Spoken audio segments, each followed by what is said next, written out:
मुल्क भर में सर्दी की जबरदस्त एंट्री, बालाई इलाकों में बर्फबारी ने मौसम ठंडा ठार कर दिया। मुल्क और बैरून मुल्क से बर्फबारी के शौकीन सयाहों की बड़ी तादाद ने मौसम को एंजॉय करने के लिए वादी नारान में परियों के देश झील सैफुल मलूक का रुख कर लिया। मानसहरा की जन्नत नजीर वादी नारान कागान में बर्फबारी से हर शय सफेद हो गई। बर्फबारी ने खूबसूरत मकामात को मजीद हसीन बना दिया। चारों तरफ बर्फ में लिपटे सफेद पहाड़ दिलकश मंजर पेश करने लगे।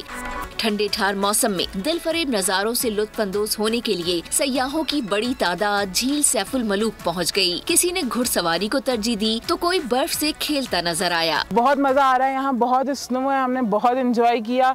आप लोग भी जरूर आएं और हमारे पाकिस्तान की टूरिज्म को प्रमोट करें। हर जगह बर्फ ही बर्फ है, हर जगह परियों का शहर है, बर्फ की चादर उड़ी हुई है। वादी नारान सैफुल मलूक झील पे आए और बहुत एंजॉय कर रहे हैं। यहाँ पे बहुत ज्यादा बर्फ पड़ी हुई है, बहुत मजा आ रहा है। बहुत ज्यादा खूबसूरत नजारा है और नवंबर के महीने में तो और मजीद खूबसूरत हो गया है ये। चारों अतराफ से सफेद चादर में लिपटे आसमान को छूते फलक शगाफ पहाड़ों के दरमियान वसी सरसब्ज शादाब मैदान पर बर्फ के सफेद कारपेट ने लम्हात को मजीद हसीन बना दिया।